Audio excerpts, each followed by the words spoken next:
जय श्री राम। जय श्री राम। बड़े भाई राम की आज्ञानुसार लक्ष्मण गुरु वशिष्ठ के पुत्र सुयज्ञ को अपने साथ ले आए।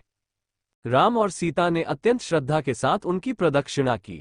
इसके पश्चात उन्होंने अपने स्वर्ण कुंडल, बाजूबंद, कड़े, मालाएं तथा रत्नजटित अन्य आभूषणों को उन्हें देते हुए कहा, हे मित्र, जनकनंदिनी सीता भी मेरे साथ वन को जा रही हैं। इसलिए ये अपने कनकन, मुक्तमाला, किंकनी, हीरे, मोती, रत्नादि समस्त आभूषण आपकी पत्नी को दान करना चाहती है। आप इन आभूषणों को सीता की ओर से उन्हें आदर तथा नम्रता के साथ समर्पित कर देना। मेरी यह स्वर्णजटित शैया अब मेरे लिए किसी काम की नहीं है, अतः इसे भी आप ले जाइए। मेरे मामा ने अत्यंत स्नेह के साथ मुझे ये हाथी दिया था, इसे भी सहस्त्र स्वर्ण मुद्राओं के साथ आप स्वीकार करें। राम के वनगमन के विषय में ज्ञात होने पर सुयज्ञ के नेत्रों अश्रु भर आए। सजल नेत्रों के साथ राम के द्वारा प्रदान की गई वस्तुओं को उन्होंने ग्रहण किया और आशीर्वाद दिया, हे राम, तुम चिरजीवी हो, तुम्हारा 14 वर्ष का वनवास तुम्हारे लिए निष्कंटक और कीर्तिदायक हो। वनवास की अवधि समाप्त होने पर लौटने पर तुम्हें अयोध्या का राज्य पुनः प्राप्त हो। इस प्रकार आशीर्वाद देकर गुरुपुत्र सुयज्ञ विदा हुए। उसके बाद राम ने अपने सेवकों को, जो कि राम के वनवास से दुखी होकर रो रहे थे, बहुत सारा धन दान में दिया और सांत्वना देते हुए बोले, तुम लोग यहीं रहकर महाराज, माता कौशल्या, सुमित्रा, कैकेयी, भरत, शत्रुघ्न एवं अन्य गुरुजनों की तन मन लगाकर सेवा करना। सदैव इस बात का ध्यान रखना कि उन्हें किसी प्रकार की असुविधा न हो। फिर राम ने अपनी समस्त व्यक्तिगत संपत्ति को मंगवाकर सीता के हाथों से उसे गरीब, दुखी, दीन दरिद्रों में बंटवा दिया। राम और सीता के द्वारा मुक्त हस्त से दान दिए जाने की चर्चा सारे नगर में दावानल की भांति फैल गई। उन दिनों अयोध्या के समीपवर्ती एक ग्राम में गर्ग गोत्री त्रिजटा नामक एक तपस्वी ब्राह्मण निवास करता था। उनकी बहुत सी संतानें थीं और वह अत्यंत दरिद्र था। उसे अपनी गृहस्थी का पालन पोषण करने में अत्यंत कठिनाई होती थी।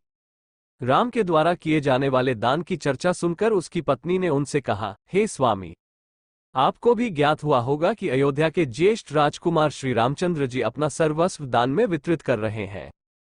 आप भी उनके पास जाकर याचना करें। हमारी निर्धनता और दरिद्रता से तथा आपकी याचना से द्रवित होकर दयालु राम हम पर भी अवश्य ही दया करेंगे और इस दरिद्रता से हमारा उद्धार कर देंगे। तपस्वी त्रिजटा याचना में रुचि नहीं रखते थे, किंतु पत्नी के बार बार प्रेरित किए जाने पर विवश होकर वे श्री राम के दरबार की ओर चल पड़े। वे शीघ्रातिशीघ्र एक के बाद एक 5 ड्योढ़ियां पार करके राम के समक्ष जा पहुंचे। उनकी तपस्या जनित तेज और ओज से होकर प्रभावित राम बोले, हे तपस्वी, हे ब्राह्मण देवता, आपका हृदय तीव्र गति से स्पंदित हो रहा है और शुभ्रभाल पर श्वेत कण झलक रहे हैं। ऐसा प्रतीत होता है कि आप बड़ी दूर से तीव्र गति के साथ चले आ रहे हैं। आपकी वेशभूषा आपके धन का अभाव का परिचय देती है, अतः आपने अपने हाथ में जो दंड रखा है उसे आप अपनी पूर्ण शक्ति के साथ फेंकिए। ये दंड जहां पर जाकर गिरेगा, आपके खड़े होने से उस स्थान तक जितनी गौएं खड़ी हो सकेंगी, मैं आपको अर्पित कर दूंगा और उन गौओं के भरण पोषण के लिए भी पर्याप्त साधन जुटा दूंगा। इस आदेश को सुनकर त्रिजटा ने पूरी शक्ति के साथ दंड फेंका। दंड सरयू नदी के दूसरी पार जाकर गिरा। राम ने उनके बल की सराहना की तथा उन्हें अपनी प्रतिज्ञानुसार गौएं दान में दी। उनको विदा करने के पूर्व स्वर्ण, मोती, मुद्राएं, वस्त्रादि भी दान में दिए।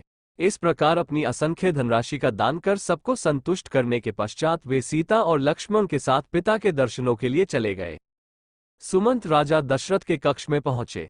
उन्होंने देखा कि महाराज पुत्र वियोग की आशंका से व्याकुल है। वे पानी से बाहर निकाल दी गई मछली की तरह तड़प रहे थे। सुमंत ने उनसे हाथ जोड़कर निवेदन किया, महाराज, आपके ज्येष्ठ पुत्र धर्मात्मा राम सीता और लक्ष्मण के साथ आपके दर्शनों की कामना लिए द्वार पर प्रतीक्षा कर रहे हैं। माताओं एवं अन्य बंधु बांधवों से भेंट करने के बाद वे अब आपके दर्शन हेतु आए हुए हैं। उन्हें भीतर आने की आज्ञा दे। महाराज दशरथ ने धैर्य धारण करते हुए कहा, हे मंत्रिव, राम के भीतर आने से पहले आप सभी रानियों और समस्त परिजनों को यहां बुला लाइए।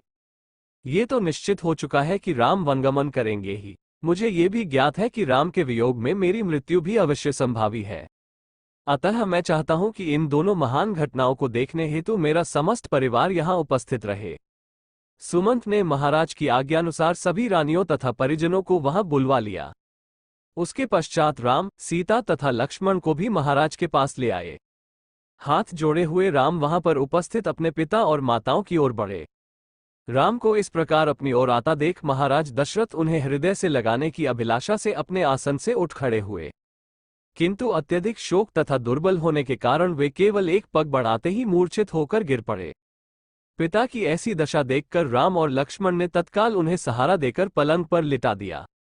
महाराज की मूर्छा भंग होने पर राम ने अत्यंत विनीत स्वर में कहा, हे पिता, आप ही हम सबके स्वामी हैं। कृपा करके आप धैर्य धारण करें और हम तीनों को आशीर्वाद दें कि हम वन में 14 वर्ष की अवधि व्यतीत करने के पश्चात पुनः आपके दर्शन करें। महाराज दशरथ ने आर्द्र स्वर में कहा, पुत्र, तुम्हें वनों में भटकने के लिए भेजने की मेरी कदापि इच्छा नहीं है, किंतु मैं विवश हूं। अब मैं इससे अधिक क्या कह सकता हूं कि जाओ, तुम्हारे वनवास का काल कल्याणकारी हो। ईश्वर सदैव तुम्हारी रक्षा करे। मुझे इस बात की भी आशा नहीं है कि तुम्हारे वापस आने तक मैं जीवित रह पाऊंगा, फिर भी मैं परमात्मा से प्रार्थना करता हूं कि तुम्हारे लौटने पर मैं तुम्हें पुनः देख पाऊं। वहां पर उपस्थित गुरु वशिष्ठ, महामंत्री सुमंत आदि वरिष्ठ जनों ने एक बार फिर से कैकेयी को समझाने का प्रयास किया कि वह अपना वर वापस ले ले, किंतु कैकेयी अपने इरादों पर अडिग रही।